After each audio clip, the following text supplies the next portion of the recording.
What's up, NASCAR bettors? The road to Richmond starts here with a brand new episode breaking down our best Cup and Truck Series bets for the weekend. Buckle up. It's the Backroad coming right at you. I don't drive a Monte Carlo, and my truck ain't painted black. It ain't got a big white number 3 turning left around the track. Let's go!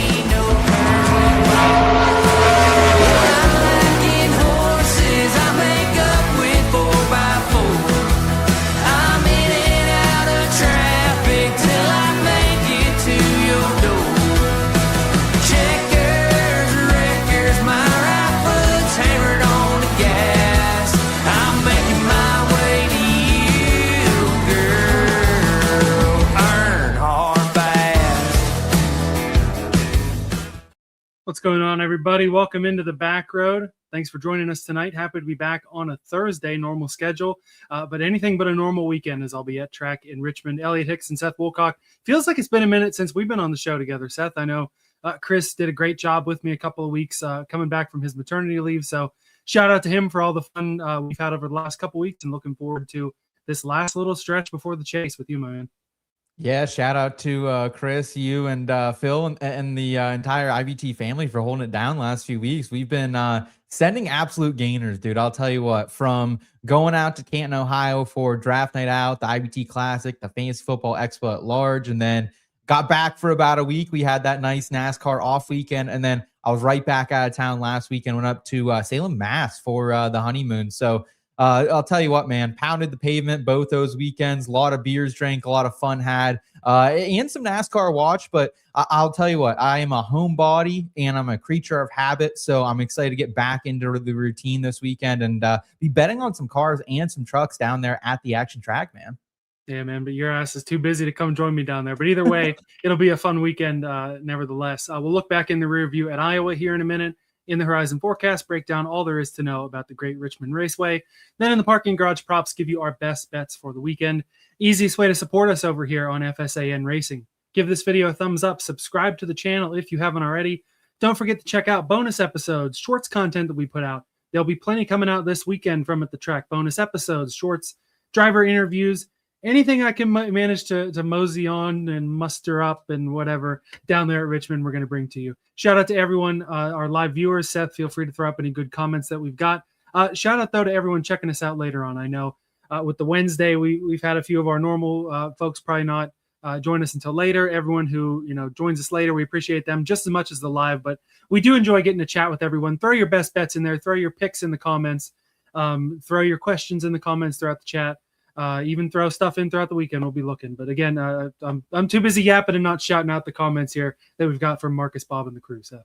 Yeah, Marcus checking in, of course, going with the number 20 car as usual. Bob also back in here. He's been on a heck of a heater, dude. Bob's cashed both Corey Heim tickets. He had a long shot last week, I think, on maybe a Josh Berry top 5 or something ridiculous. Like, this guy's been on a heater. So I need to be tailing Mr. Bob Bodner here. He's saying he likes Hamlin or Christopher Bell here, also liking Barry or Dillon for the top 5. So appreciate that. And Jamie back in the chat, Lake Norman native there, down there in North Carolina, saying, I call Logano to win in Richmond. So people already getting those chats in. And yeah, man, apologies for the Wednesday appearances the last couple weeks. We just, had to get ahead of things as the weekends picked up. But dude, is there anything better than like sitting here on a Thursday night live with the entire regular listening crew and down a couple of Busch Lights and getting ready to throw out some gainers to the fine folks of the internet? Man, it really is as good as it gets. And it's great when we're aligned with the commenters too, because every driver that was mentioned, we've got a bet on. And either we're going to talk about it in the show or it's in my extended card in the IBT Racing family. Take a minute to remind everybody about all the great parts of the IBT Racing family. Would you please, Seth? Yeah, man, the IBT Racing, free to join, gain access to the chat. We also are constantly putting like show updates. So when we do go to Wednesday, shows or having, any other bonus content. We usually try to put that in there as well, but you can gain access to the chat, which is always bumping over there, memorabilia giveaways. And if you want to get access to our full betting cards, the betting model, and the head-to-head matchup contest, you can upgrade for $3.99 per month or $36 for the year. That's going to include unlocking all the benefits to the football family, the PGA, and the entertainment family as well. You can join for free right now in dashbetweenmedia.com/chat. Link is in the episode description. And Elliot, I've been working here. We got college football about to kick off in 2 weeks. I think I have a futures card that probably longer than what my NASCAR season long card was this year. So excited. I'm going to be dropping that very, very soon. I've just been putting the final touches on that. So a lot of gainers coming out of here. G6, Power 4, everything in between. A lot of good stuff happening over there in dashmedia.com/chat. Yeah, man. Football season is coming up. We've got some cool football stuff that we'll tell you about later in the show as well. But for now, we got to get started on the racing. Take a look back in the rear view at Iowa. Baby, that's how you do it. Thank you guys so much. You guys are awesome. You are the man. No way! We did it! Yeah!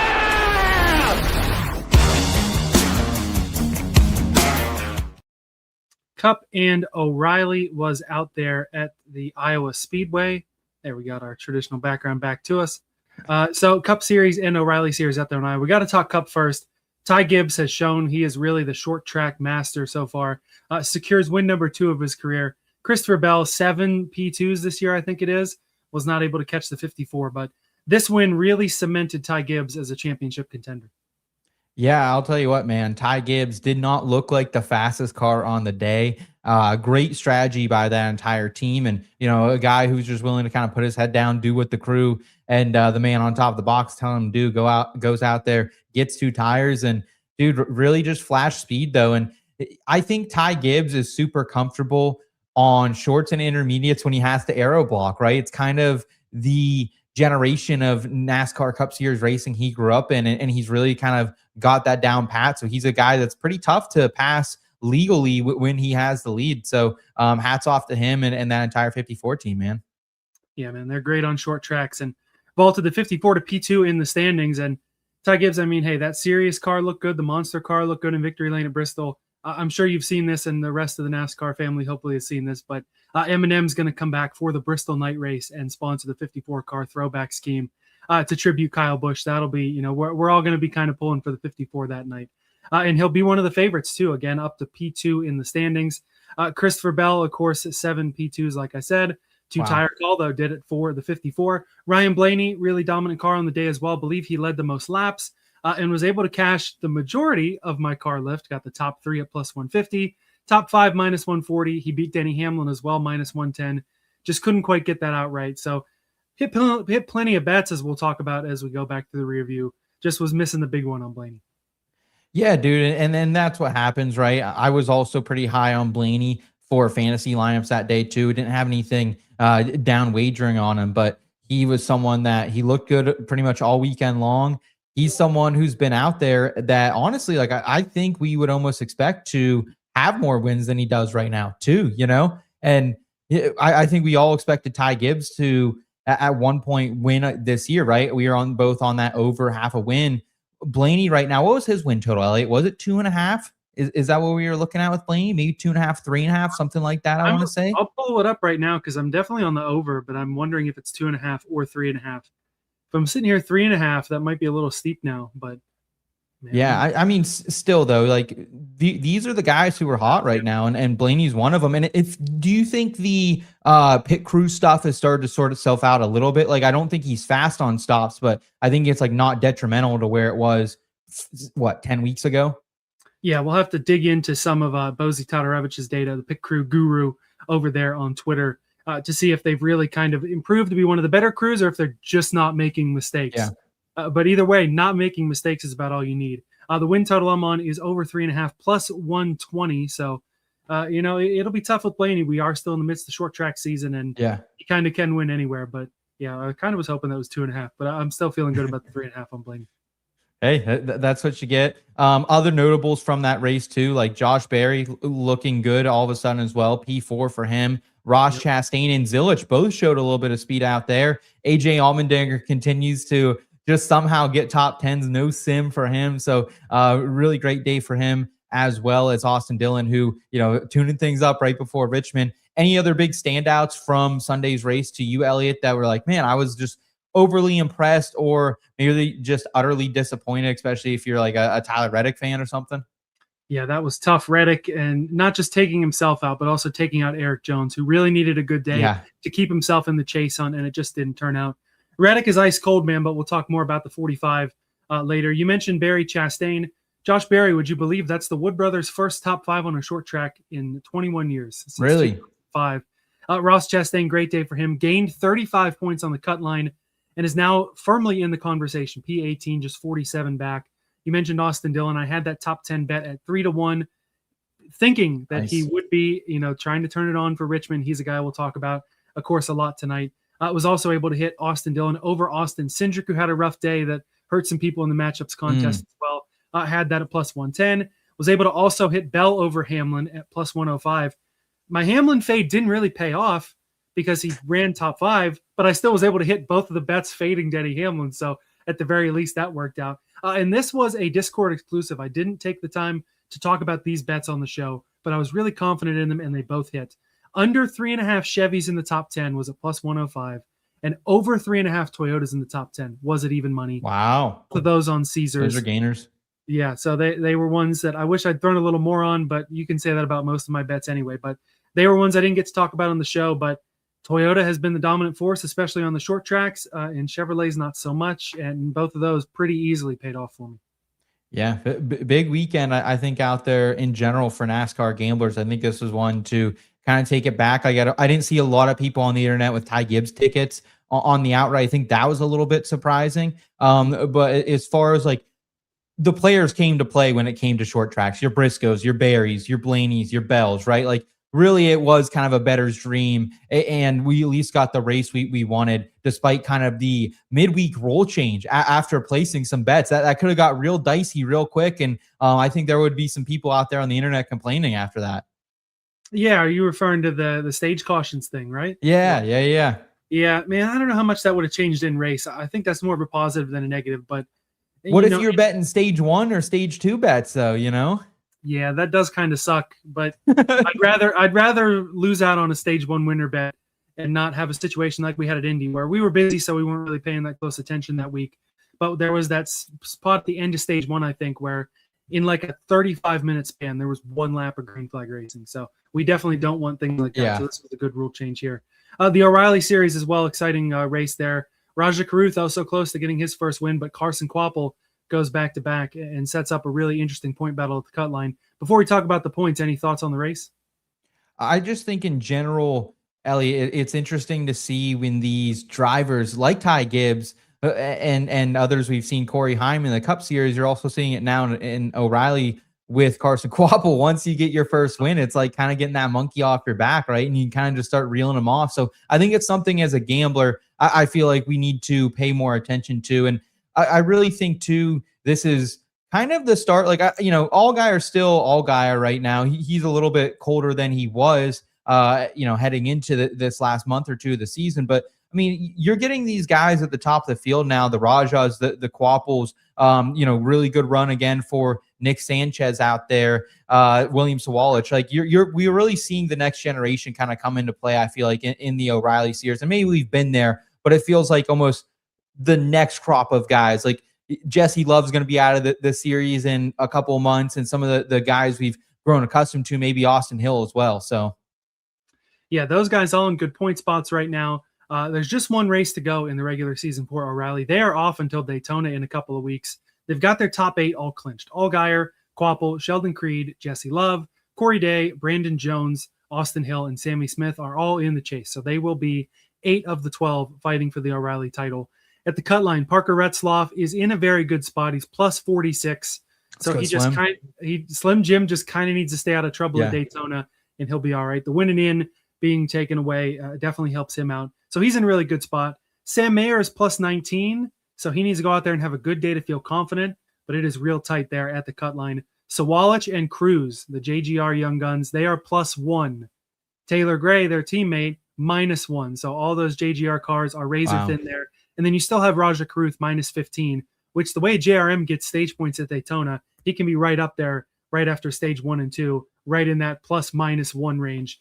It's going to be really exciting, man. Those are the guys that are still in it. I feel like we're both confident in Retzloff. Who do you think makes it and misses it out of the rest of the 5? Oh man, I think you make a great point about Rajan. Just the speed we see out of the Chevys in general, and especially JRM out there at the super speedways. I would. He's at a 15-point deficit, so I can't make him the favorite. But I think in general, like Cruz also, like, can we just say him being in this to begin with after kind of the chicanery he had to deal with earlier this season, like with not racing. Well, how many races was that? 2, 3, 4? Like it was a couple. I think he missed 4 races, if not even 5. Yeah, so that's just been super impressive. And like, I'm a Taylor Gray guy, but pretty disappointing season for someone who had a lot of momentum to finish the year in 2025. Yeah, they all thankfully don't have to worry about their rides. They're all going to be back next year, confirmed.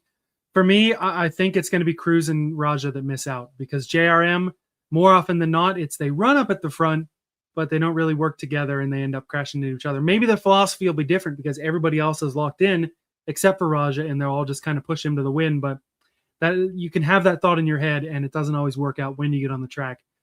With all those JGR kids fighting, I mean, I don't know how aggressive they're going to get. I'll just put Cruz behind, because the last couple of weeks he's had some, rookie learning moments, and I think those missed races will be the difference. Mayer, you want to talk about disappointment? I don't think he would have been someone who would want to be on the cut line at this point in the year.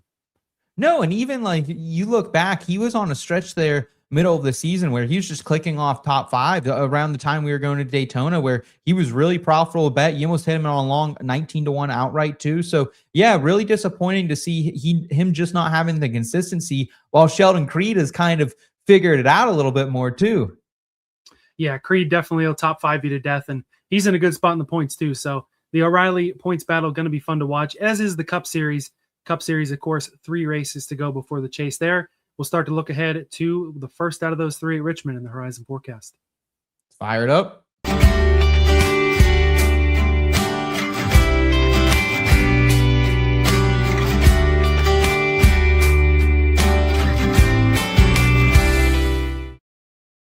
I'll bring up a couple comments here from the crew since I rushed into the next segment without really chatting with everybody. Jamie saying Sawallic is underrated, hoping for some more success for Rajah. Hope he finds the wins. That's been the other tough thing for Rajah, has not been able to claim a checkered flag, spending most of his time in a car that won 10 races. Jamie predicting Sawallic makes it, Cruz misses by a slim margin. While everyone is saying Cruz will replace Hamlin, I think Sawallic may be the one. That's a hot take. We'll need to put the tinfoil hats on for that one. That's an extraordinarily hot take, but I appreciate the optimism there. I like it. Jamie's swinging a hot bat, man. Come on, Jamie, let's go.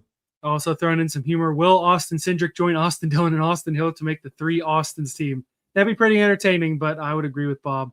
Probably not likely. Also wanted to shout out Jamie hopping in. He is ready to race. Hope everyone is taking notes for these bets if you like winning money.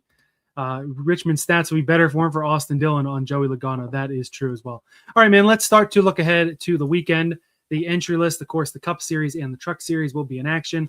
Cup, your 36 chartered cars, and good old Josh Balicki for Garage 66. Glad to see them out there. Truck Series, 39 entries for 36 spots. Corey Heim is back in the 5.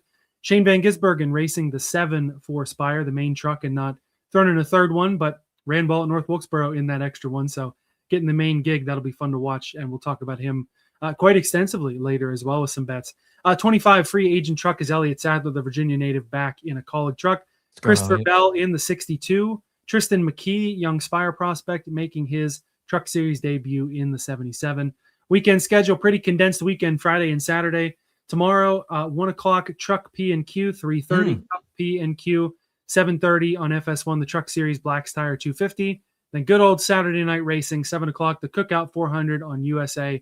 If I could bring you back some Cookout to try, I wish I could keep it fresh long enough for you to get a second chance. I know Chris and I were talking about that last week, that you got to give this another shot here.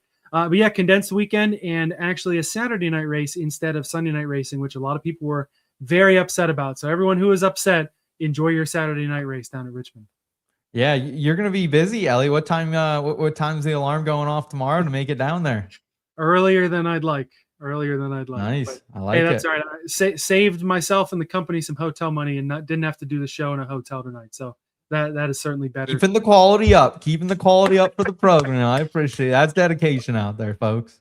That was my next comment was when we take the show on the road, sometimes technical difficulties, unfortunately, rule the roost. Anyway, track breakdown of Richmond Raceway, 3/4 mile short flat track. I know Chris mentioned last week that calling Richmond a flat track may be kind of a stretch. Even some people saying calling it a short track. That's apparently a big debate. Is Richmond a short track? Is Iowa a short track? I don't know, and I don't really care. The comps, primary comps from iFantasy Race, New Hampshire, Gateway, Phoenix, North Wilkesboro, and Iowa. Also, Martinsville is a secondary. I think Martinsville is kind of a stretch, but that kind of core 4 or 5 there, I think, makes sense as comps and really helps because we just were at one last week in Iowa and a couple weeks ago at Wilkesboro. Yeah, it's super interesting, actually, when looking at the comps here, too, because our data analyst, Chris, as well, wanted to throw in Nashville as a secondary comp, too, which I didn't think that would be, but when you really start to look at the tracks and kind of compare them, like I think Nashville really does fit in that bucket as well as a secondary comp. So I would even add Nashville to that list. But yeah, the good thing about a lot of these comps, though, Phoenix, North Wilkesboro, and Iowa, and Martinsville, and if you want to add Nashville, and we've been there this season, right? Like that's the big thing we can take away from those particular tracks. And Iowa, especially just seeing what they had there and North Wilkesboro, that gives us a ton of fresh data, I think, coming into this race, which is a big leg up for us gamblers. Yeah, I like including Nashville as a comp. A little longer, but more similar, certainly more similar to Martinsville. I think I may even use Bristol as a better comp than Martinsville, but maybe I'm just kind of overthinking it. Anyway, like we said, great set of data there. Chris's betting model really good this week, and we'll touch on it after a couple of trends. Active next-gen winners here. Denny Hamlin and Austin Dillon have done it twice. Kyle Larson and Chris Buescher have done it once. The winners average start in the next-gen, 12.71. 6 of the last 7 races here, won from drivers starting P6 to P13. Wow. Only one winner from the top 5 in the last 11 Richmond races. Crazy. No next-gen winner has started top 5. The best was P6. And winners have started as low as P26. Definitely some wild qualifying trends here. And tomorrow afternoon will be important, but you don't necessarily have to start up front to win here.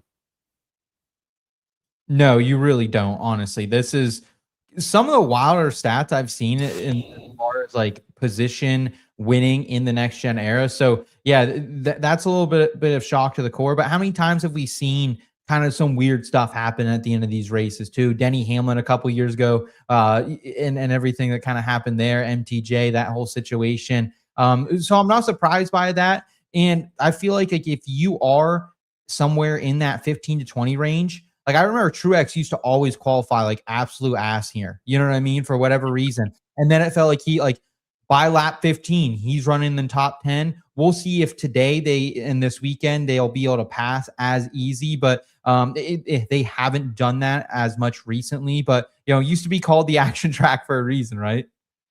Yeah. I think now more of the action ends up being on pit strategy than anything else. We saw that last year.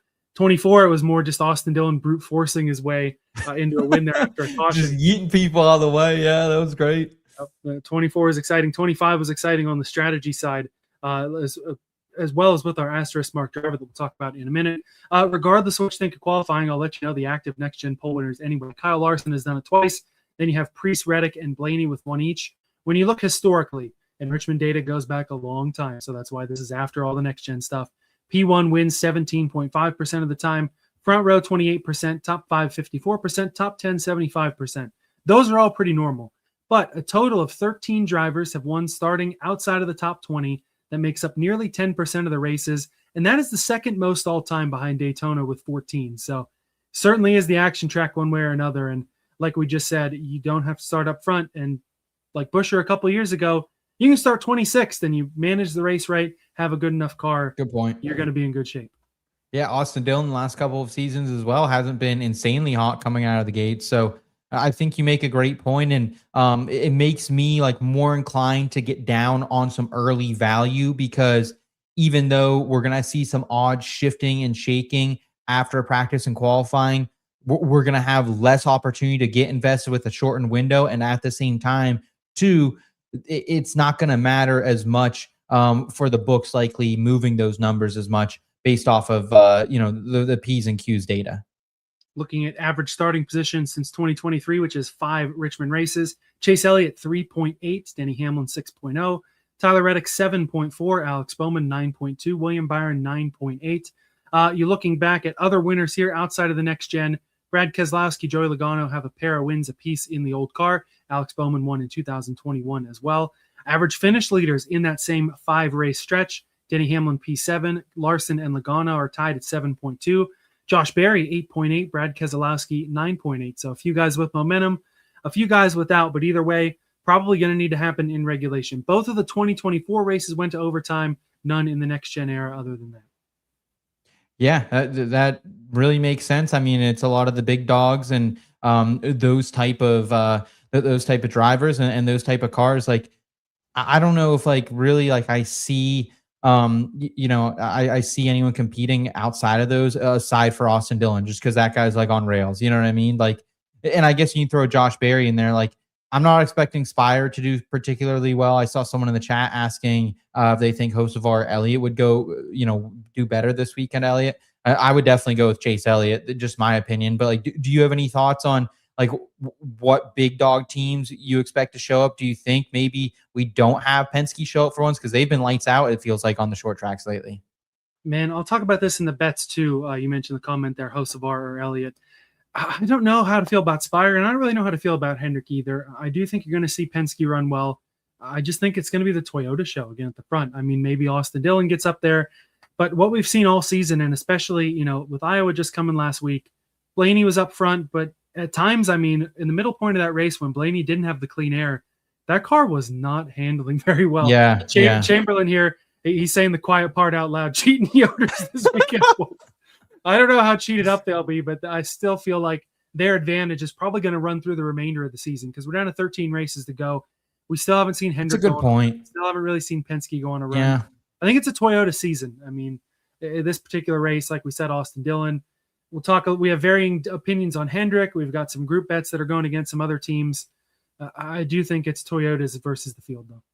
I think if momentum is going to shift, though, or we at least start seeing some of these Chev Hevs get into victory lane, I think it's going to happen in the next 3 weeks. This is the time, right? It's right now, and it's in early in that first chase window, right, that we're going to see this happen. So I'm keeping my eyes out for it. Am I expecting it? Kind of, maybe. But have I been expecting it for the last 4 weeks and not made money on outrights because of that? Absolutely as well. So, you're probably right. But there's hope that I want to see a little more balance, because I don't really know if I've seen a season where it has just gone one straight manufacturer dominating from point A to point B, at least in the next gen era here. Yeah, it certainly hasn't happened. And this is a more extrapolated discussion that we'll have as we get into the chase as well. But it's tough because you get into this little short track stretch. We went to road courses, street courses, a couple bigger ovals. You got Daytona in there. The most recent mile and a half was Chicago on July 5th, and then we don't have another one until we're well into the chase. We saw some Chevrolets, maybe a Ford or two run well there, but when we get into the chase, you won't really know what gains have been made because we haven't run on those kind of track types, and I think half the chase is those traditional mile and a half. So we'll have to wait and see there. But for the next couple of weeks, Daytona's a wild card. The short tracks, I kind of think it's Blaney, it's Austin Dillon, it's maybe Barry, but otherwise, I think it's the 2311 and JGR vehicles. Who wins first, Bubba or Bell? What do we think? I'll give it to Bell. He's got to win at some point, right? Yeah, same with S. Cole here. Bell for sure. Also headed to Richmond this weekend. Would be fun to see Blaney get the win. Outrights this week are Blaney and Gibbs. Both guys we'll talk about as well. Hey, don't be afraid to say hello if you're an enemy walking around Richmond. Always appreciate chatting with everybody. Chamberlain, not lap 1 to 30. It's after that. That's our practice is always deceiving. Yoders have substantially more turn late in the runs. Hey, NASCAR World will go nuts if Riley Herbst wins Richmond. Yeah, I'm giving all the credit to 2311 here. Riley Herbst, though, a lot of stats about most improved drivers for the year, and Herbst is near the top. So good to see there. But yeah, in terms of the win, I don't really think so. I think it's the JGR boys versus the field. Before we get into the Asterisk Mark Driver of the Week, I'll give some hints on the model. Near perfect grade for a certain hometown boy at 96%. Other contenders we'll discuss throughout the night aren't far behind. We got 5 drivers total above 80%. And you can see the model on the IBT Racing Family paid tier. Certainly hope you join if you haven't already. Yeah, it was really interesting looking at the model this week. It felt like Elliott because the drivers in particular that have been super strong at Richmond over the last couple seasons maybe haven't been as strong at the comps this season. So that was kind of like the delicate balance I was trying to find was value, of course, searching for numbers that aren't on all the books, and also at the same time, like, were you good at Richmond the last couple of years in the next gen, and also have you been good at the comps this season? And that's a smaller number of drivers than I would have thought coming into this. Yeah, I would agree with you there. All right, almost to the bets. Let's talk about that iFantasyRace.com asterisk mark driver of the week, Seth. Yeah, we just brought him up in a comment. Bubba Wallace here. Bubba Wallace was subjectively the second best car last year at Richmond, according to Ryan at iFantasyRace.com, but he finished with an asterisk mark 28th place. In that race, Wallace finished second in stage number one, won stage number two, led the most laps, 123, but then in the last stage, while running in second, Wallace got a loose wheel on his final pit stop, and that doomed him. In terms of speed stats, though, Wallace best in total speed rankings and 6th in speed late in a run. That was pretty surprising to me to hear, Elliot. Also, I was pretty surprised to honestly see Bubba all the way up in our projections at 70%. So Bubba Wallace, I think, I don't think he wins this weekend, but I think he's in contention for a top 10. The tough thing about him is he's only had one top 10 here in the next gen era. That's kind of what you're battling a little bit there with B-dubs. Yeah, I don't really have a lot of exposure to him on my card, but important to remember that, the battle came down last year to the 3, the 48, and the 12. 23 could have had them all, but loose wheel and then a penalty from having to stop in another box there.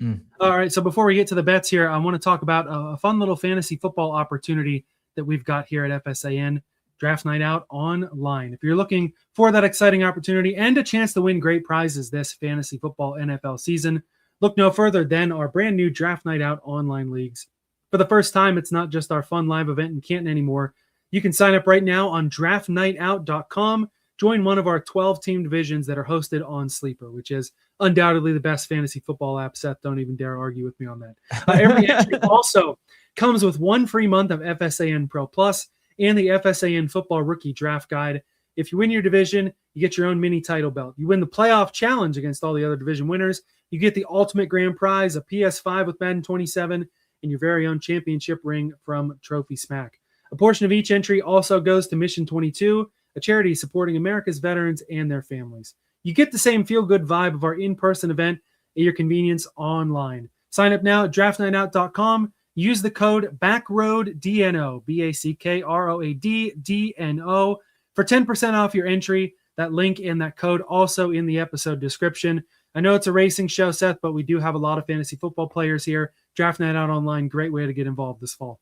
It's that time of year again, man, and so excited for what we're doing with Draft Night Out. So just for those in the NASCAR world, not more into fantasy football, we do a Draft Night Out in-person event every year in Canton, Ohio. We had 15 leagues, again, drafting this year, so they are already entered in the contest. And then we're having a bunch of leagues online as well to get more people into the fun. And dude, we play fantasy sports. We sports bet here. We watch NASCAR races because it's fun. It brings us together as a community. And Draft Night Out is the same type of thing. And lots of big stuff on the line out there. All of a sudden, we get acquired, and we're giving out PS5s to the winner there. So shout out to FSAN and everyone who's helped us take this very, very special and fun event, Draft Night Out, to the next level. Yeah, it'll be really fun to watch that as the season goes on. And yeah, if you guys play fantasy football and have never used Sleeper, they don't pay us, but couldn't endorse them anymore. Certainly better than some pretty popular fantasy football tournaments. They use some pretty outdated stuff. I won't name any names here, but last I saw at least. Anyway, this is not a fantasy football show. This is a NASCAR betting.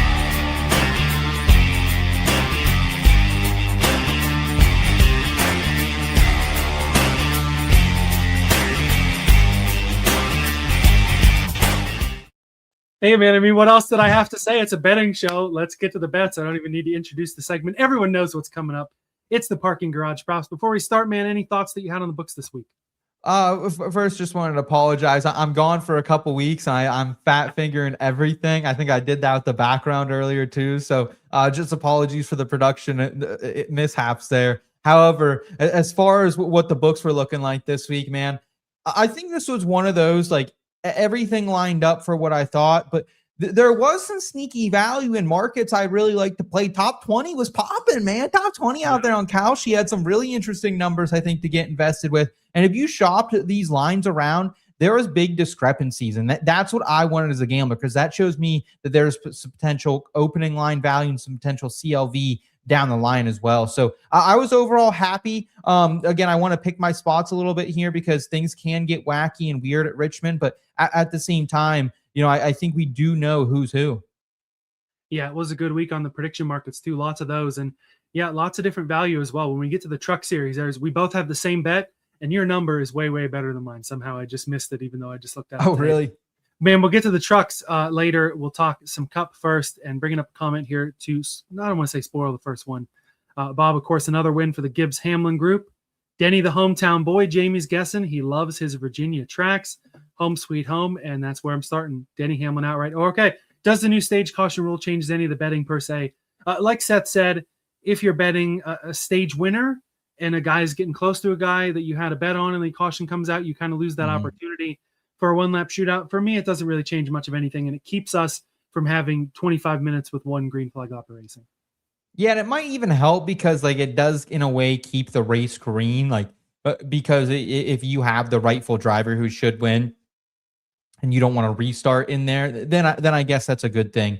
So maybe it does help long term, but it definitely makes betting the crowd at the front of the pack much more enticing for a stage one leader. And it usually is that way anyways. Right. Yeah, those early stages, that's definitely how it is.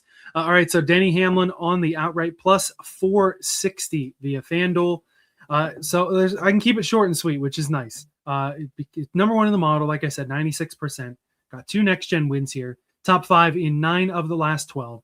259 laps led here in the next-gen era. 5 career wins here. Top 5 on all the comps this year. What more do I have to say? Toyotas are going to be dominant. Denny ran well at a track that I kind of thought he was going to suck at last week at Iowa. He's back doing some home cooking. I feel like that 11 car, you're going to know he was there. That's for sure.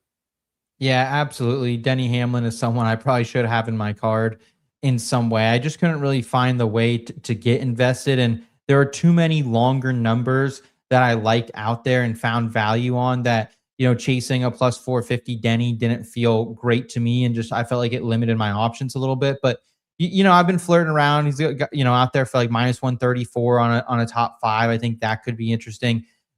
Denny's definitely hot right now, and it'd be selfish and dumb, I feel like, of any gambler to not be invested with him this weekend and really on any short track the rest of the way. Yeah, I've got some placement props on some of the other contenders for Denny. That outright felt the best to me because, title favorite, has won a bunch of races this year, and he is not done winning races this year. That's for sure. Feels like it's been a couple of weeks for Denny, but he is far from done winning. So Denny, of course, in the past, for a lot of his career, has been a favorite at Richmond. But the way the last couple of years have gone, there's one favorite, and it's Austin Dillon. 15-1 at FanDuel was the best number that we could both find. We're both on this. I've got the short read on Austin Dillon. You've got the deep dive. We also both have his top 10. I had it at plus 113 on Kalshi. I must have bet it down to the plus 109 that you got it at. Best I could find, though, was minus 130 on the other book. So the prediction markets, it's been probably 6 weeks since I found really, really good value on Kalshi. This week I found a bunch. So grateful for that. And it's one of those things where, he certainly was a lot longer than 15-1 the last couple of years. But you're the 2-time defending winner. You're going to get some favorite-ish outright numbers. And that's totally justified here. It was 10-1 on Caesars, even lower on some other books. So 15-1, I really don't hate it, honestly. At no point during the last 2 years did we really expect them to win here, but they've done it, so you can't ignore it anymore. Set up really well with that top 10 run in Iowa last week, hence going back on the top 10 just in case. Again, the 3-car, you're going to know he was there. I think 3 years in a row is a little optimistic, man, but again, we just can't ignore it. Yeah, I don't want to miss it 3 years in a row. That's the issue, right? And I think it's a little bit of FOMO here. And look, man, I was the guy a year ago telling you do not go bet Austin Dillon on the outright. And, I gave in to a lot of the narratives that kind of floated around the garages and the media circuits and the gambling streets last year, where maybe there's a reason they were really good here in 2024. Maybe it's just this guy is really good at this track and they then nailed the setup 2 years in a row, right? Rightfully so. So I just found a lot of value on these numbers when you shop them around. Honestly, what did you think this week you would get Austin Dillon at? I did not think a 15-1 was going to be within reason. I thought maybe maximum I'm pushing an 11 or a 12, and maybe a 10 would be something I would consider. And there's value on this top 10 specifically, though, because you shop that around. That's going offers low on traditional retail books at -170. And the other best price aside from Kalshi here, -140 on retail. So I love getting some +113, 12th in the projections, 4th in the next gen Richmond finish there, 2nd in loop data score for all fall races in that span as well. So he's better here when we come in the fall. I know, we used to do 2 races here. Now it's 1, but 16th in comp average finish this season. That's at least respectable. Hasn't finished worse than P23. So he hasn't been out to lunch. And the big thing is, like, he started 7th, scored 6 stage points, and finished P10 last week at Iowa. So, like, he's trending up in the right direction at the right time. I think we just have to go and get invested with the number 3 car this weekend. Like it or love it. Yeah, man. As for what he was going to go off at, again, usually I start with Caesars, mostly just because I have them all sorted in a little thing on my phone, and Caesars is the top left, so that's where I start. When I saw 10-1, I was like, okay, I don't love that, but that's fair. But then shopping it down, the number kept growing. It was like 12-1 on 365. It's like 14-1 on MGM. Then I get to FanDuel. It's 15-1. Glad I got that. Like you said, the top 10 number as well, +113. Like Chris says, too, fool me once, fool me twice, still struggling to make the click on AD3. But it is the highest he scored on the model all year. So we were only fooled twice, and we're going in on Austin Dillon. I guess Chris has to be fooled that third time to get there. Jamie bringing up any chance Austin Hill wins in the 33. I don't think there's a chance that he wins. I do like the tribute car that they're running this week with the bow on the front of that Morgan & Morgan 33. I've got his top 20 at even money from Kalshi. You did see Kyle Busch also run well the last couple of years, back half of the top 10, I think, in last year's race. For whatever reason, though, it's been Austin Dillon and Richard Boswell that have had the winning setup. 33, though, top 20 at even money. I figure at least he can do that well. Yeah, I don't want to dismiss anything because we've seen crazy things happen this year with Corey Heim winning twice. Like, I remember, I don't know if it was Jamie or someone else or S. Cole or Chamberlain, one of these, fine gentlemen put in a couple of months ago, like, hey, any chance Corey Heim wins the naval base race? I'm like, I don't think so, right? And maybe for a top 10, and then he goes out and wins it. So anything's possible. And the Steelers, Bob, they are playing the Green Bay Packers. I was watching a little action, Mason Rudolph under center before we went live here, Elliot. Oh boy, I've seen enough of Mason Rudolph. I don't need to watch anymore. You don't want to watch Drew Aller or Will either? Come on, man. It's a great time. Will Howard, maybe. Drew Aller, no. But again, that's a conversation for another day. A couple of the comments that we'll get to as the night goes on as well. Just want to keep getting through the bets here. A couple of Hendrick long shots that you've got in the outright market. Yeah, man. Like, I just found some good value, I think, out there in the prediction markets on the HMS boys. That's all this is. Like, I get it super hard to trust them right now. So I'm going Kyle Larson on the outright, plus 1462 at Kalshi. I'm down 0.6 of a unit. And then I'm also taking Chase Elliott here at 30-1, plus 3025 at Kalshi for half a unit. And I understand that they have not been consistent. It's been hard to trust them as of late. The speed hasn't necessarily been there, especially for the number 9 car. However, that's why these are only like half unit plays, right? And I'm not laddering them up either. I do have a separate bet on Kyle Larson we'll get into later, but it's hard to ignore the value because Larson, you shop him around, he's 8-1, he's 11-1. And now I'm getting him right here, well over 14-1, almost 15-1. That's double what his shortest number is. So I think there's value there. Chase then too. Best price you shop Chase around for, 22-1. You're telling me I can get over a 30-1 for Chase, dude? This is crazy. So, like, again, this could be a trap. I've made this trap bet before where I took a William Byron in a 30-1 earlier this season. He was 10-1 everywhere else, and he finished 30th, so they knew more than me, obviously. However, you look at what Larson is doing here and at this type of track, 6 in our projections, B+, 79% IBT grade, and then also second in Richmond average finish in the next gen era, 7.9, only behind Denny Hamlin. 1 win, 5 top 10s in those 7 races during that span, and not terrible at the comps this season either. 3rd at Phoenix, 9th at DeVille, 23rd at Nashville, 15th at Wilkesboro, and then also started P2 last week, ran P3 in stage 1. Of course, Kyle Larson things happen to Kyle Larson.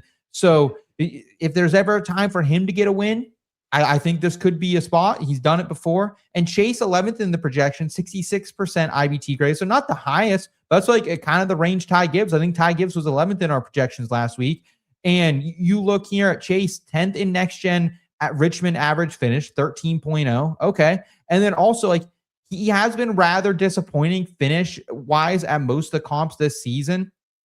So again, I'm not taking for a placement prop, but he has led laps in 3 of those 5 races, and he did win Martinsville, which is our secondary comp. So the key, though, for me, really about why I want to bet them now, specifically at the prediction markets, is the average starting position and maybe some cash out opportunities awaiting. Chase has the 3rd best average starting position in the next gen era at this track, and Larson 6th in that time. Chase hasn't been as good at qualifying on the short tracks this season, but Larson 6th in comp average starting position this year as well. So yeah, I just think these are too good of numbers to pass up. Do I think they get across the finish line? I'm not sure. Do I think I have a cash out waiting one way or another on Sunday or at least Saturday night? Yeah, absolutely.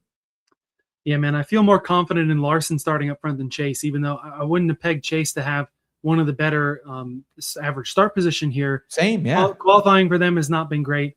I will say this, though, with Hendrick, if you do think they've got a shot, the value on all 4 of them is decent. You got Byron at about 15-1 here. Chase at over 30-1, great number. William Byron going off at about 22-1 on Kalshi.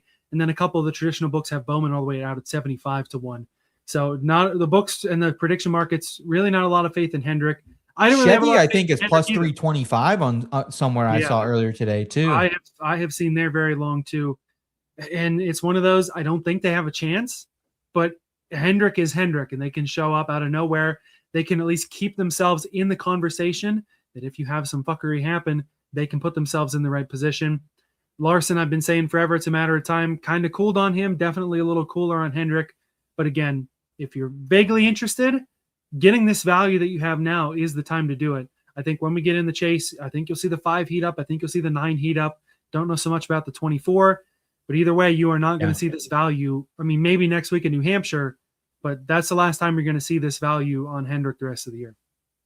Yeah, I mean, it's just one of those things. I think now is the time to go down on it. And I've done way more dumb things and bet way less value with half a unit, right? So, just a couple alternative options. If you don't want to go with Austin Dillon, if you don't want to go with Denny, Hamlin, kind of betting the chalk there. I think there is good value out there at Kalshi for the HMS boys. And keep in mind, Kalshi right now legal in all 50 states. So it's a good way to get invested if you live in one of these states where you usually can't bet or you just don't have those type of numbers available at your local books. Yeah, man. Couple comments here talking about this. Could we really see a reigning champion go winless all season long? It's very possible the way Larson's running. I don't think it'll happen, but very possible. Chamberlain reminding me, I talked about asterisk mark with Bubba. There was a big one in this race last year, and Chase Elliott was one of the drivers that were taken out, so thanks for the reminder there. Larson's qualifying speed last week gave me hope. Starts on the pole again. That CLV is going to be nice. Cash out city. Certainly don't blame you there on that. That's kind of what you're angling for, and it is a lot better cash out opportunity than Cole Custer 300-1 to win a title. I can tell you that. Yeah. Chamberlain, you can get HMS at 6-1. I'm assuming you're saying there. Bowman was decent last season. You talk about hope. Don't give me hope, Chamberlain. Don't do that to me. Got some placement props down here as well. Top 3, not a market I've gotten in on, but I'm going back to the well on it for Ryan Blaney, as well as his top 5. The plus 251 number is from Kalshi on Blaney. The plus 120 is from theScore. Top 4 in 7 of the 8 short flat tracks over the last year or so. And really for Blaney, again, I'm going to make it quick. I'm expecting this to go similar to last week. I think the 12 will be one of the strongest cars, just not quite strong enough to get the Toyotas. Blaney, though, that car is going to look great under the lights, and I think it's going to look great coming across the finish line, P3, and cash me both of these bets. Yeah, I really wanted to get Blaney on the card, Elliot. The issue is like, he's kind of been dog shit at Richmond for like half the next gen era, which you have to kind of just like get out of your mind if you want to bet him. Like last year, 3rd, looked really good here. He's been running super hot on all the comps this week, right? And like he was floating out there for a top 10, even at like minus 181. I was like, why is that? And then you look at, his finishes here at Richmond, just going straight through him starting in 2022, P7, P10, P26, P14, P19, P11, and then that P3 last year. So you just have to disregard, I guess, those finishes and say maybe he's found something that he didn't have here earlier in his career. Yeah, man. For me, it is much more the what have you done for me lately rather than that traditional Richmond data. Both of these Joe Gibbs racing cars I'm going to talk about next for top fives, they've got a little bit of both. They've certainly got the what have you done for me lately in the Ty Gibbs camp, plus 175 for a top five for him at Bet365. I think now with Ty Gibbs, the momentum is fully on course to where he can fight for the title.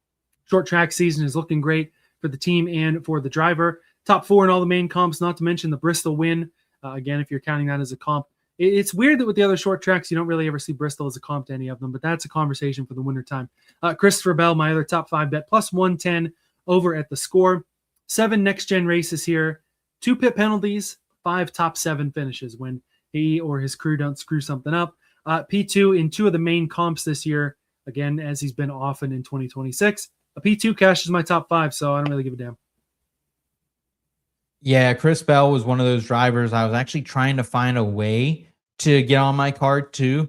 He's sitting out there like minus 200 on Kalshi for a top 10. I thought maybe that was a good way to go. But with how he's been running, like I don't blame you for the top 5. It is a short number, right? Like I kind of wanted something a little bit longer. Maybe I'll keep my head out for a boost on Saturday to try to get invested with him. Last year's Richmond didn't go his way. He's had a couple other Richmonds go sideways on him, but in general, like he's someone who has to win here eventually too, and he keeps putting himself in position. So yeah, I got nothing bad to say about Christopher Bell. He's also one of the drivers been consistent on pretty much all the comps this season and at Richmond. So the numbers weren't there, but the data certainly was. Yeah, and Gibbs too. I mean, I always give bonus points to the cars that look nice, especially under the lights. Very cool victory junction cookout combo there. All right, let's shift the conversation to Trackhouse as we have bets on all 3 Trackhouse drivers tonight. Let's start with Ross Chastain. I've got Top Chevy at 13-1. Oh, wow. 365. And it's because last week was very impressive, and I think this is feasible because, like I said, I'm not all that high on any of the Hendrick guys this week. They barely got a car into the top 10 even last week, and with Byron and nobody else, they almost went a month straight without putting any driver in the top 10 without really a lot of gimmicks. So Hendrick is not in a good place, especially not on this track type. Ross, pair of top 5s here, ran great. If the cautions had fallen right, would have had a shot to win that race at Iowa last week. They'll need to go all out to make it into the chase. With Iowa being so similar to Richmond with the 3-in-a-row short track stack here, I do think that one car, are they going to be golden enough to get a win? Debatable. Top Chevy, he may only need to run like 7th to be the top Chevy, to be honest with you, the way I'm expecting it this week. So at a 13-1, something I was really interested in on Ross. Yeah, you're really fading HMS then. That is kind of and that has kind of been your attitude. I feel like towards this organization, really for like almost half the season since like Alex Bowman went out. It's been justified. It's been justified because Larson still doesn't have a win. Byron still doesn't have a win, and I talked about those trends of drivers who have scored way more points than last year versus way less points. The bottom 5 in the series of less points compared this year to last year. The bottom 5, I don't even remember who the other guy is, but then it's the 4 Hendrick cars. Yeah, no, I totally understand that. And I was actually the guy who said like a month in or 5-6 weeks in, I was like, should we be panicking about Chevy? And Brian Twining, shout out Brian Twining, wherever he is. He's like, no, don't panic yet. And now, here we are. I also think Chamberlain makes a great point about like why I couldn't ride with this bet too. Like if Austin Dillon wasn't so good here too, yeah, you have another X factor in there. That's slicing and dicing. But I think like if you want to get invested with Ross, though, like a low unit share play with long shot odds is probably the way to do it, right? So I can't knock you too much on it. Yeah, and this is silly to say because I have the Austin Dillon outright. I have top 10. I probably have him in some other matchup. My card is big so far this week. But I feel like it's just as likely that they have all the hype and everyone's expecting him to win, and they go out and lay a fucking egg and run 25th. That's just as likely as him winning a 3. Oh, yeah. Yeah, absolutely. All right, so there's the Chastain bet. I've got Connor Zilisch for a top 10 plus 684 over at Kalshi. This one more of a sprinkle even than the Ross Chastain, but maybe there's some momentum finally for the kid. Ran P11 last week, and Ross having a good run. Zilisch running decent. Maybe it's kind of turning a corner a little bit for Trackhouse. The kid's getting some seat time under him. Maybe he can get that one more spot and get into the top 10. At nearly a 7-1 for a car that nearly ran top 10 last week. Similar track type. I'm kind of leaning Zilisch at this long shot number here. Yeah, he's also bettable for a top 20 right now, plus money. So I thought about it, Elliot. It's just like the thing you have to stomach here is, dude, like we don't know what we're getting. Like you really just don't. And it's really, really tough. And am I wrong? But did O'Reilly not even run this race last year? I think too. So it's like, yeah, they haven't run Richmond in a couple of years. I know they're back next year. They just announced they're switching O'Reilly trucks. Richmond will start the chase, but I know they were there in 21. O'Reilly was, because I was there with a former co-host of ours. Past then, that maybe they ran there in 22, but it has been a couple of years. Yeah, so it's like I didn't have the data for Connor Zilisch in that series to pull from, and also like the data I did have to pull from him for how he has finished at the comps this season. Absolute dog shit. Other than last week, right? And that's I guess what you're betting on here. Again, I think you're going a lot on what have you done for me lately, recency bias, which is fine, especially because Iowa probably is arguably the best comp for this track. So yeah, I don't hate the play on Connor Zilisch top 10. It's a fine number at plus 684 for a little dabble. And it was the fact that it's not just the biggest comp, literally was last week. So, all right. So we've talked Ross, we've talked Connor. Let's talk Shane Van Gisbergen for a top 20. Yeah, man, absolutely. So time for another SVG top 20 hammer of the week, baby. Give me SVG top 20 at minus 112 odds at Kalshi. I'm going 2.5 units, biggest unit allocation of the week. We've done this a couple times, man. And like the books continue to underestimate SVG at these tracks. He's 16th in our projections. We hit him for a hammer. I think it was North Wilkesboro for a big one there. Like not even a sweat. We had him, I think, for 2.5, 3 units on that night too. But he comes in with a C, 59% IBT grade, very respectable, really. And right now he's tied with Chase Elliott for the 10th best average finish at Richmond in the next gen era. 14.0, albeit like that is just one race, right? So small, simple sample size there, but also 4th in average finish at primary comps this season, dude. 12.4. And that's with a 30th place finish last week, right? That was kind of the one comp he did bad at. But other than that, his worst finish was 12th, right? So he's cashed his bet 4 out of 5 times this season and only 47 points above the cut line. So like his job is just like, let's get stage points if we can. And if not, like I need to finish in the top 15 to continue to move this wagon towards the postseason. Man, even getting that, P18, P19 could really be all he needs. It was the way some of those guys in the cut line run.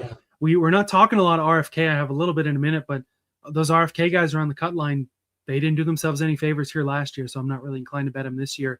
And for Shane, he's got the benefit of the Truck Series seat time, got the benefit of running really well on the comps, has the benefit of Trackhouse running well. And yeah, last year, it took him to the very end of the race, I think, to go a lap down.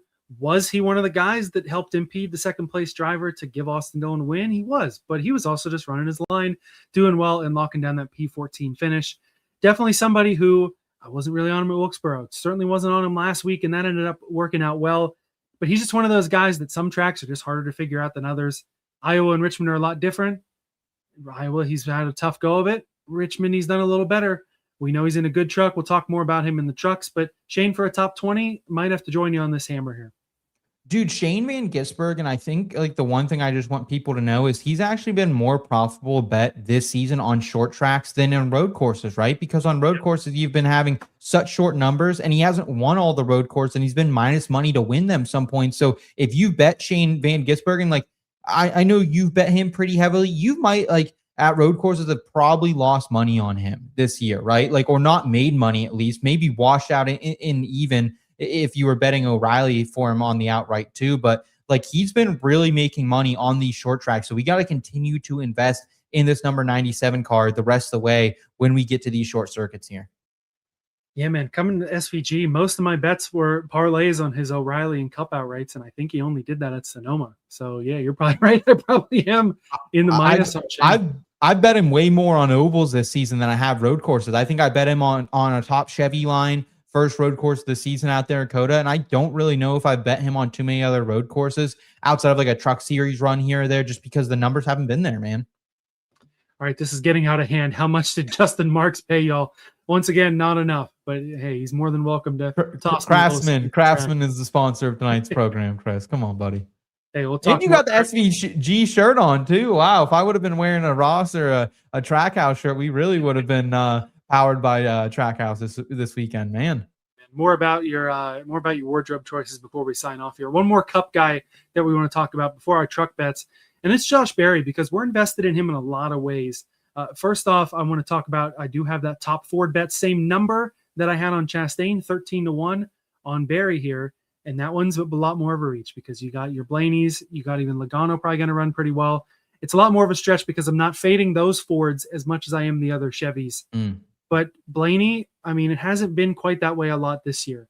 But there are times with Blaney, he'll be running well and have something stupid happen. Maybe this is the week the pit crew fucks him over, and Berry can be in a position to kind of benefit from that. But more importantly, I like him in Group D over on Bet365. He's plus 250. The drivers he's up against, Carson Hocevar is the favorite in this group at plus 225. Then you have Berry at plus 250. Chris Buescher is plus 260 in this group. Brad Keselowski is the long shot at plus 310. For Berry, it's the track type and it's the what have you done for me lately. He's going for 3 top 10s in a row, which is great for him and that team to close out the year. He was P8 here last year. Go back a couple of years when he was subbing in for Chase Elliott, ran P2. So he knows the track. He runs well here. And when you look at the other drivers in this group, you have the 17 and the 6 from RFK, and I'm really wary of them. Brad has not – Chris brought this up last week, and it was great because Brad ran like absolute garbage at Iowa. He said the tracks that Brad ran well on last year, he's not really running well on this year, and he finished terrible at Iowa. His Richmond numbers are kind of okay, but I'm not necessarily having the faith in him because this year's not been as good. And then the 17 of Buescher, kind of the same thing.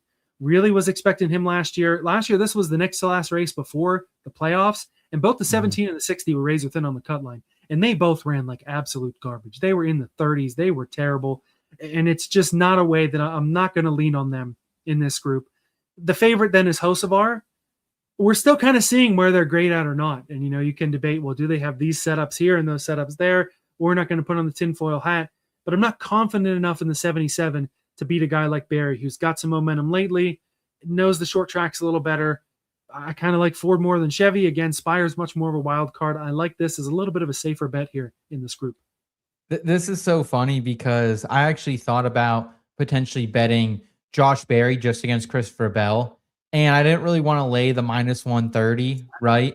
Wow. I was like minus 130, minus 125. It just like, look, like I like Josh Berry this week. I'm 100% with you. The thing is he's crashed out of 3 of the 5 comp tracks this season. The 2 he didn't though, Elliot, P4 and P10, right? So like that makes this super approachable. I'm also kind of fading Hocevar and Brad K this week. I don't really want anything to do with either of those guys as well. So I think it's a great way to get invested. I also thought about, hey, should I just go top 20, maybe be a little more conservative?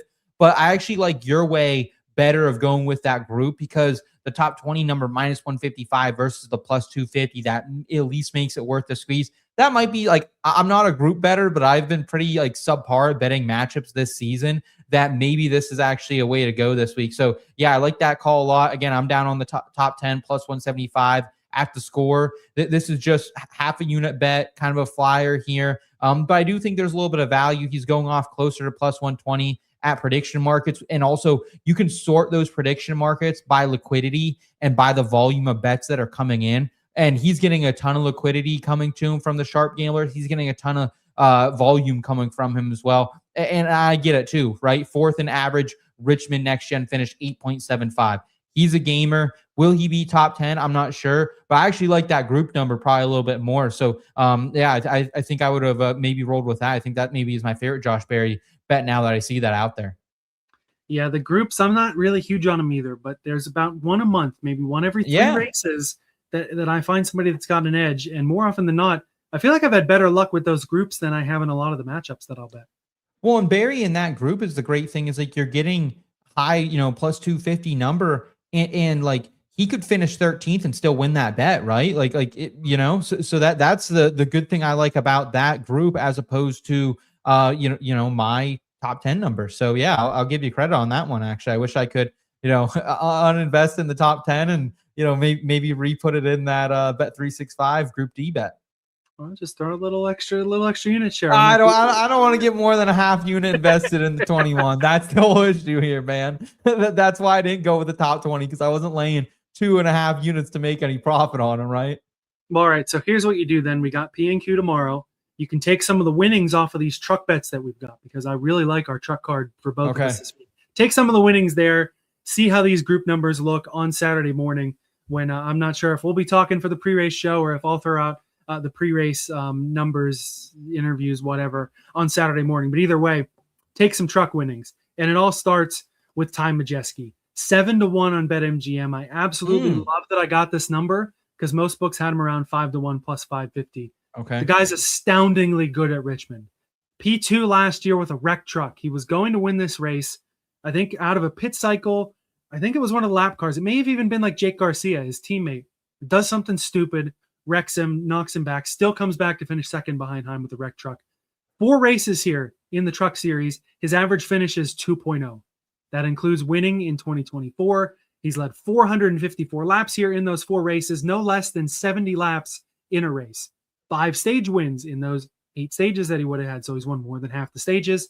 I don't look at driver rating a whole lot, but his driver rating averages 132.5. That is a very good number for a driver rating averaged over 4 races. There's just something about this guy. It's not even just the short tracks. It's him and Richmond, where each and every year this guy comes out to kick ass and take names. And at a 7-1 on the best driver at Richmond in the field, even with Corey Heim, the Corey Heim effect, the last time he was out there in the trucks in this 5, complete no-show at Wilkesboro. Ty Majeski, 7-1. I'm going to be going into Saturday morning with a good bit of winnings, because Ty Majeski taking it home is what's going to happen. I don't hate it at all, man. I think you really have a core 4 of drivers. He's going to have to get past Big Rig, who I think is honestly going to be his steepest competition in this race. Corey Heim, of course, going to be out there too. And Chandy ripping around, who's going to have similar equipment to Riggs, has been fast on this style of track this season. That's really his competition. So I think a 7-1 number for Majeski is very fair. So yeah, I got nothing but praise again. I think it's a sharp line. We do know, though, that the Front Row Motorsports trucks, it's a short track. They're going to be dominant. I'll give you the floor first with that Layne Riggs top 3.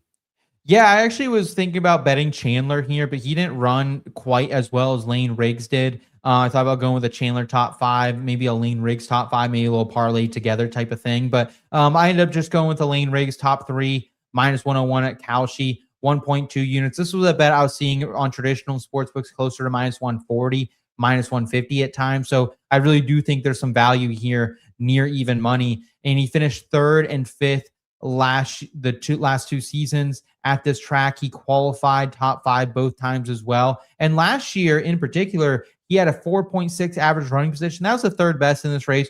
Ran all the laps inside the top 15. And look at what Layne Riggs has done at comps this season, Elliott. Won Nashville, led 99 laps after sweeping the stages. 2nd at North Wilkes, 25 laps led, 1 stage 1.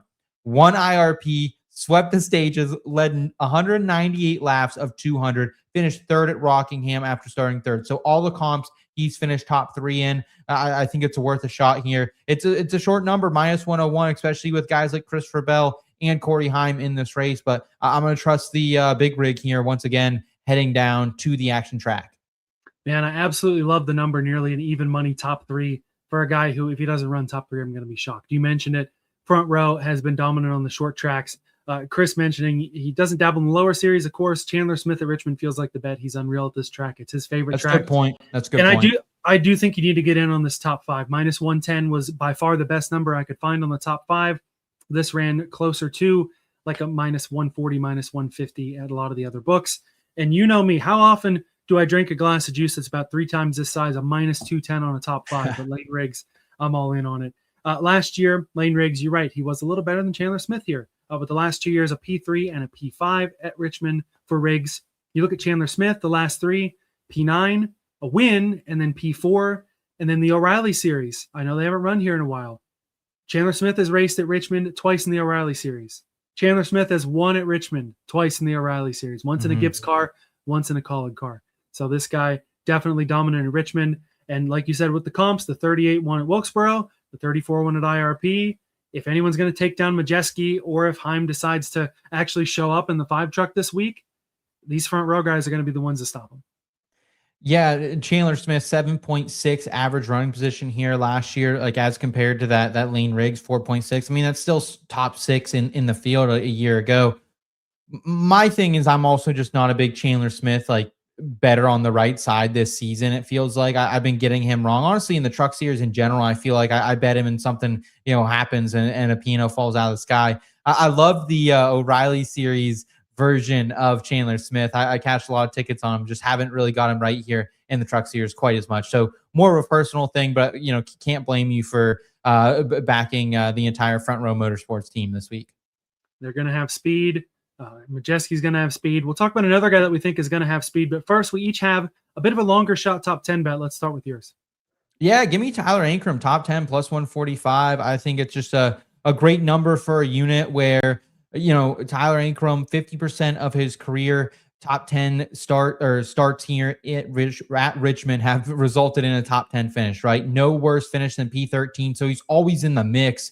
And I've seen this around plus 125. So I like plus 145 quite a bit. 9.8 average finish at comps this season as well. Top 10 in 3 out of the 4 races. I bet him, of course, in the one race that he didn't finish top 10. So I'm like, I got to get back to the well here at plus money for a guy who had a 10.2 average running position at this track last year, ran 99.6% of the laps inside the top 15 a year ago as well. So Tyler Ankrum, top 10. He's starting to heat up a little bit after a pretty slow start. I'm going to go ahead and ride this one down there this weekend.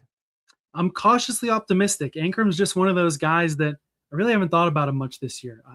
Both Rod and I, back at the beginning of 2025, we were hitting Ankrum top 5s and top 10s damn near every week, especially he went out there, won at Rockingham on fuel mileage. That's a compish track for sure. He's just one of those guys that is very easy to overlook because he's not really up there winning a bunch of races, leading a bunch of laps, but a very consistent top 10 guy, especially at this track type in the truck series. So somebody I'll keep my eye on. I doubt the books will be good enough to get the numbers back from after P&Q to race time tomorrow. But if they did, I'd love to see how Ankrum starts, and maybe I can get lucky with Kalshi and throw something on him at the last second. Can I also make a petition, and IBT family, please weigh in the chat. Can we have a nickname for Tyler Ankrum? What do you think about Tankrum or just Tank? Tankrum or Tank? Tankrum or Tank? Because I don't know. I don't know, man. But then you have tanking can be kind of bad. And if you're tanking in a race, if they're throwing a bunch of heavy shit, you could also be a tank, right? Someone I think is a tank, someone who's gonna drive through you, baby. Let's go. Yeah, man. I don't know. I'll keep workshopping. Chat. Let me know if you don't like Tankrum or Tank. I'll keep workshopping, but we need more nicknames. We have 3 or 4 of them on this show. We beat them to hell, so we need more. We need more. Yeah, man, we've had some good ones. Hey, Chris is reading my mind here. Give me at least one Ram truck bet. Have faith in the new trucks. The only mistake you made there, Chris, is we learned that it's not the new trucks, it's the new truck. They have one new truck ready to go, and it's going to Justin Haley in the 16. Hey, I have his top 10 at plus 528 on Kalshi. I think it was around 5-1 on other books. Crazy number. You can go more traditional books here. Let's see how this new truck runs. I really don't think they're going to run like garbage. It's unfortunate that they're not all new trucks this week, but the 16 gets the new truck, Justin Haley. That makes a lot of sense. He's the guy you probably have the most faith in. He's the guy that's been in the Cup Series with you. He's the one who's going to tell you how it is. Corey LaJoie will probably get the second one. Butterbean is pretty close to the cut line. I thought maybe he would get a new one, but either way, Haley's got the new one. Let's see how it goes. Cup Series stats, absolutely nothing to write home about for Justin Haley over the years. But in the O'Reilly Series, 2 runner-up finishes and 4 for 5 in the top 10 in O'Reilly in the Colleague cars. So in the Colleague trucks, new truck, see how things go. Plus 528, go Ram. I don't hate it at all, honestly. It was one that so I just read the headline too, Chris. I originally thought it was the entire team until then I went and did a little more research on it. I did read that Justin was under his. I think what's interesting is I prefer that Butterbean this week because Butterbean's more of a short track maybe. It's just crazy, Elliot, that they did this at this season. You can get just top in the series. We bet shorter numbers for Jay Hay, in the Cup Series for top 10s at different tracks. Apologies if anyone else kind of had Seth going back and forth there. We never know if it's something on my end, something on his end, but we were able to catch most of that, Seth, at least on my end. And with Justin Haley and the Ram trucks, again, we'll see how it goes. Hopefully it goes a little better than it has because we know like Haley, LaJoie, Butterbean, the free agent guys, they're talented. They're just trying to build this up from the ground up. We know they're trying to get to Cup as soon as possible, but I feel like this truck program and Ram is going to be something that they're going to try to contend and win championships and do well as the years go on.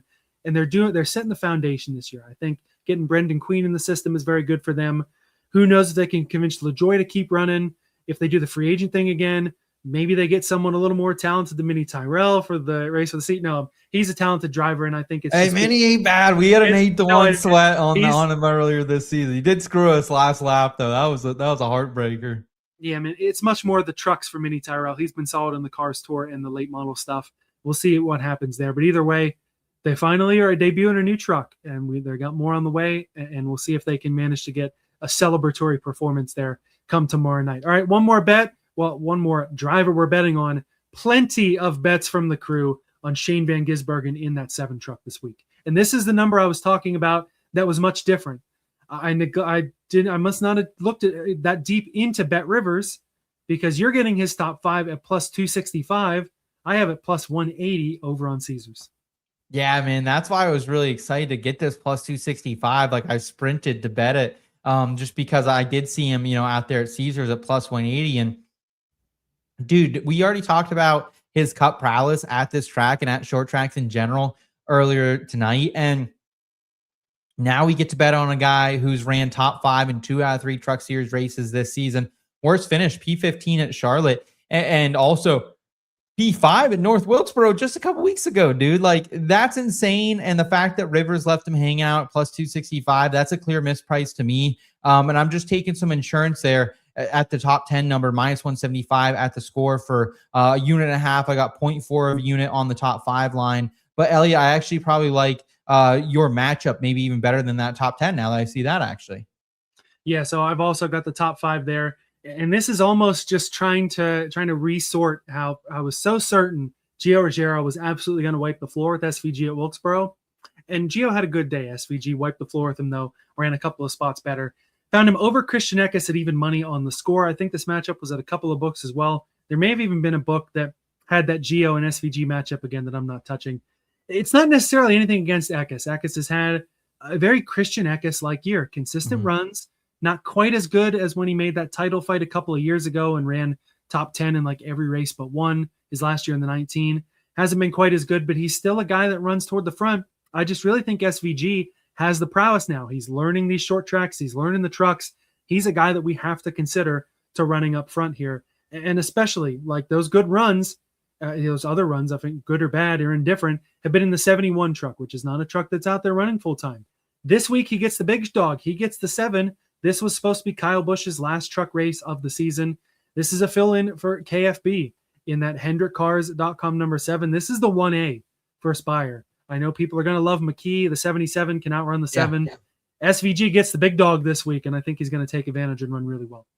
I'm ready for it, man. SVG is really talented, and I think it's just opening up more ways to get invested with him. Like, I mean, dude, between my couple bets here with SVG, I got 4.5 units on the line riding with the Kiwi this weekend. So, yeah, really excited about it. We'll see what happens. Never thought that we'd see a day where I'm this invested with Shane Van Gisbergen on an oval, but here we are. This is what everybody on his team was hoping for, that you'd get to the point where we probably got more units combined late on him on a short track than we did on some of these road courses this year. But either way, SVG going to be fun to watch. One more thing before we end the show, of course, it's our head-to-head matchups contest. Let's bring up the updated leaderboard here, and it is Eric Larson, Lars222, taking the lead all by himself now at 15 matchups won. Blaze Wolf, CJ, and I behind at 14. Chris is now 2 back at 13. We got Blurry Kyle at 12. Seth, you have some catching up to do. I know with your busy last couple of weeks, there have been a time or two where you've missed one. But I think between the 3 of us in terms of the home team on the Backroad, I think Chris maybe hasn't, but I know I've definitely missed a week.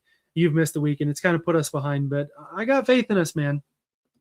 Yeah, I don't even credit me missing 1 week to having an 11. I was at 10 for, I think, 7 weeks, dude. Like, when I was at 10, like everyone was at 10, and I was in like 3rd place. And then all of a sudden, things have certainly moved away here. And I will say, shout out to everyone in this contest though, because I think aside from Kyle and myself, everyone has had a solo lead at one point or not in this contest we're doing. So yeah, shout out to Lars getting back up there. And I know Blaze had at one point. You had a little bit of a run there after taking it from Chris, who held it down for the first 11, 12 weeks. So been a fun stretch, and I'm heating up. I'm heating up for the chase. I got one last week, so we're heating up now, baby. Let's go.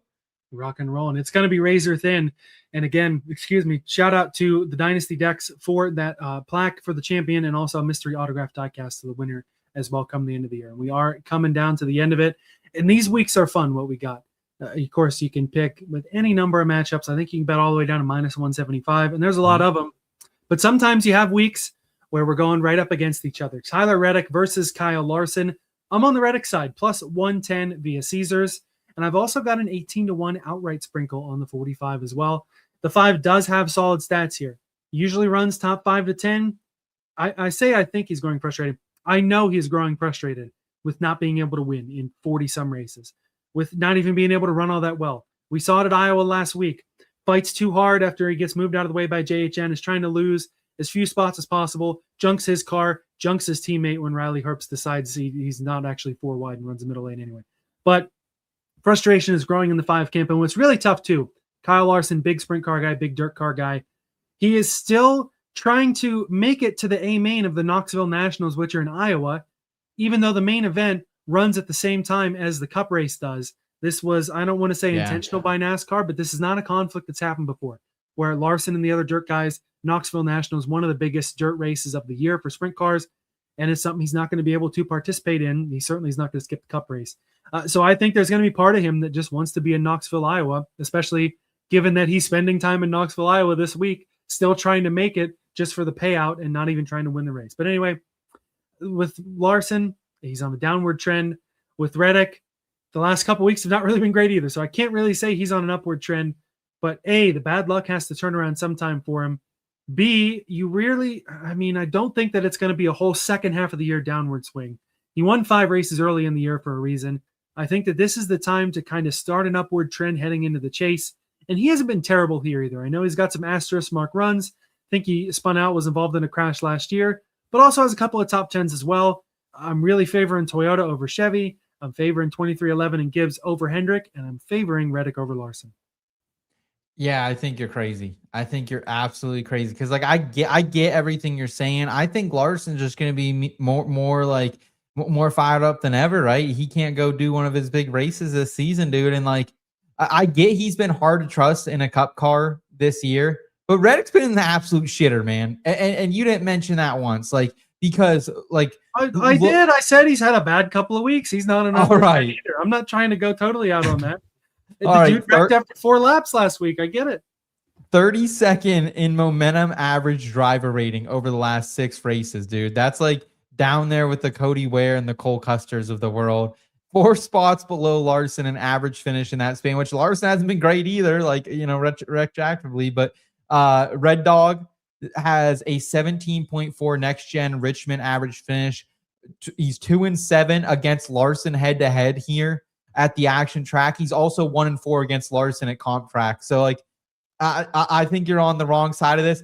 I didn't even know you were on this bet until I went to put mine in the graphics sheet, where like I was just like, man, Larson against Reddick. I was like, that's really a matchup. I think that's a big misprice because this is one place I actually usually like to fade Reddick no matter what. And the fact he's just been as cold as he has been made it even more, you know, attractive for me to fade him against Kyle Larson here. Again, would I rather fade him against a Blaney or a Denny? Absolutely. Maybe there's still time if some more matchups open up by Saturday. Probably not, though. So, you know, I thought about that. I thought about the Josh Berry over Chris Buescher one, but I like this one even more. So the fact you're on the opposite side and I get to, you know, get a +2 on you pretty much if I win this, I'm here for it, baby. Let's go. Hey, man, I'm just on the full Larson and Hendrick fade like we've talked about. I will preface this that I have the very smallest, tiniest little sprinkles on this bet, but Larson to not finish top 20 at +140 on Kalshi is on my card this week. Yeah, Chris saying this would be an impressive call by Elliot, the Reddick. He respects it for sure. And also, yes, we're going to full season, Eric. Full season, buddy. Don't you worry. We got time left for someone to come behind or run away with. We'll see, dude. It's been competitive. Yeah, it's going to be fun to watch throughout the year. Like I said, there were a lot of interesting comments that I wanted to chat about. First, Jamie, maybe you've looked at a different forecast than me, expecting a rain-affected race. I don't think the chance of rain was that high, but maybe I just haven't looked at it in a minute. But I do think, I don't know for sure, I do think Richmond might have wet weather tires. I will have to confirm. And hey, I'll be down there tomorrow. I'll see if I see them laying around. Wet Richmond track would probably be in Joey's wheelhouse, but also Chris saying if the rain tires come out, hammer Seabell. It's like a 10% chance most of the day, so I wouldn't be too overly concerned about it. Yeah, that's what I thought, and certainly not hoping for any rain, but I guess it is nice Saturday night. You still have Sunday there. Next week, Barry is the man. I certainly don't count that out with New Hampshire. Chris, the bet on Chastain, Ross trending in the right direction, 13-1, more than fair given how Chevy is running. I certainly appreciate that. Also mentioning Blaney used to say it was his least favorite track, but he's changed that opinion now that he runs well here. That's how it goes. Yeah, so I guess we'll see. Chris mentioning the Denny bros, Travis from Dirty Mo and a bunch of the crew, 3 campground sites there at Richmond. Maybe I'll have to go try to see if we can get those boys on the channel. Dude, get after it, Elliot. The little boots on the ground. Come on, we need you, man. I think that'd be good content. I think the IBT fan would appreciate that if you could get us a little Denny Bros content. Man, that'd be a lot of fun. Chamberlain, hopefully the Spire boys steal the front row and stretch his number. And that's the thing about Spire is tracks where they haven't had any good data. They go out, win polls, take the front row. So you really never know. With that. True. They got setups. They got setups, bro. Oh, hey, we thought that's why Austin Dillon was so good here. As Cole, any concerns about the brakes after last weekend? Richmond is notorious for brake issues. We didn't even really touch on this, but there were a lot of teams, especially the Toyotas, that were really worried about brakes to the point where Denny Hamlin apparently considered not even starting the race, worried about the brakes. And NASCAR said, hey, we'll hand you a bigger penalty than if you would just change the brakes under the green. He dealt with brake issues the whole race, said it was one of his toughest drives of his career, but no failures throughout the field. Everything worked out well. It all depends on the brake setups, right? And in Iowa's a similar track to Richmond. I don't know how worried I am, but I guess we'll see after P's and Q's. Yeah, we shall see, man. I'm excited, and it's one of those things that you kind of just have to take a swing. And for whatever reason, do you agree that it feels like over the last, I don't know, next gen era, 3 or 4 years, if any car or team or manufacturer has brake issues, it does feel like it's Toyota and Joe Gibbs a lot. So maybe that opens the door for a little HMS win after all. Let's go, Wes Cole. I like the way you're thinking, baby. It's an HMS win. I wouldn't love if it was one of the 2 guys you picked. I'd pick 1 or 2 of the other ones. Oh, come on. Have a heart for Chase fans, man. They get nothing out there. Yeah. Oh, the Chase fans. He's won. I see people bitching on Reddit. He's won twice this year. Shut the fuck up, Chase fans that are mad about it. The dude he's won twice and he's the only Hendrick driver to win, and they're mad about him having a bad 10-race stretch. Hey, I'm about Chase. I cashed my longest outright of the season on Chase, so I'm square with you. I'm square with you, number 9 fans. I'm here for the Chase, baby. I'm here for the Chase. Just don't bitch about it. He's a title favorite twice. Who Chase fans here bitch about it? Huh? Say names. Out some names. Out some names. Then it's random people on socials. I don't know any of them. It's not people in particular. Chase Lover 99. Maybe so. Jamie mentioning, I think it'd be interesting to wager the last place driver in each race. Are you saying who's going to finish last, or like bet on the longest odds? Because usually the longest odds are, your Cody Wares, Casey Mears, Josh Blickies that aren't going to win. But if you're saying a bet like to finish P36, that could be intriguing. The issue, yes, and that would be cool. The issue with that is I think some inside, like what's stopping Cody Ware and Cole Custer from going and betting a shit ton on themselves or their teams, like if that was a prediction market offer and getting a little like insider trading and then just trading it back and forth, I don't think that's worth it for them. F1 kind of has a similar market. They first driver to retire, first driver to retire. Yeah. So in a sense, that's kind of the same bet because some weeks it makes sense, other weeks it's kind of a crapshoot. And this do they have to retire in that and actually not finish the race though? Yeah, I think that if they had all 22 now finish the race, I don't think the bet would hit. It wouldn't pay out based on if nobody retired, then it would just kind of be a void. How do you bet that? Like you're an F1 degen. Would you have any idea how to bet that? This year, man, it's the Aston Martins because they've had trouble adapting to this new car. They've been awful. It's a market that, to be honest, I haven't seen a whole lot. I haven't done as much F1 betting this year as I did last year, but I know early in the year for the first couple of races, it wasn't even a market because it would just be one of the Aston Martins. I've seen it out there. I have seen it. I haven't dabbled in it because, again, I haven't paid that close attention that I knew it was just the Astons that were, back there being Aston. But, yeah. So they really have been Aston. And hey, busy summer. We haven't had as much F1 time, but I know in the fall, as their season winds down, we're going to get into it. Going to have some bonus F1 content. Going to try to bring in our guy, Robbie Vegas from the IBT team to talk some F1 with us because he is quite knowledgeable. This is the comment that I was waiting for here. Seth, is it too much to ask for you to wear a NASCAR shirt? He's looking like a Walmart mannequin tonight.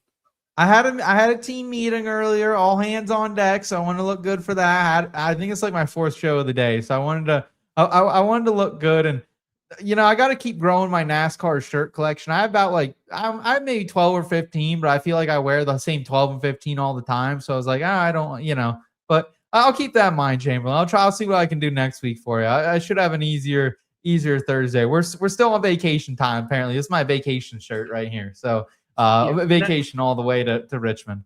That is a bit of a tough one because I know that you do oftentimes wear a NASCAR shirt. You have like JRM polo, or you go a hat more often than I will. But people have seen me rotate the same dozen NASCAR shirts, and I haven't heard anybody bitch about it yet. So maybe I'll just send a survey into the audience next week, and maybe you guys can pick which shirt you want me to wear every week. I'll give you the options of all the NASCAR shirts I have. I have my wife, Elliot, before we get out of here, she bought me a couple months ago. She was thrifting. She's like, "Oh, I bought you this Dale Jr. Amp Energy cutoff," and it's meant for someone who's maybe ripping in a child extra large or an adult XS. I was like, yeah, I could have probably ripped this back in 6th grade, but so that's my goal, is to maybe get on some Ozempic or something, and then I can rip the Dale Jr. cutoff she bought me. Well, man, you mentioned about doing some yard work tomorrow. Maybe it's a good yard work shirt.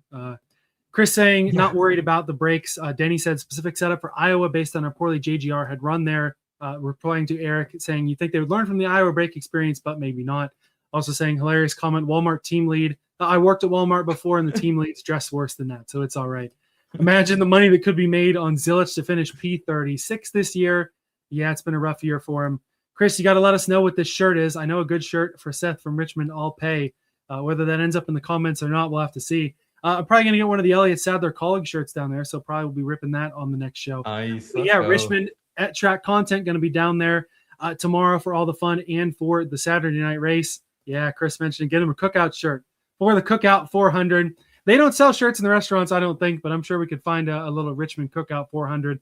It's a great place. Went down there as a fan in 2021 and excited to go back for some media coverage. No, we're going to try to put together shows, whether I know Saturday night after the race, we're going to try to go live late.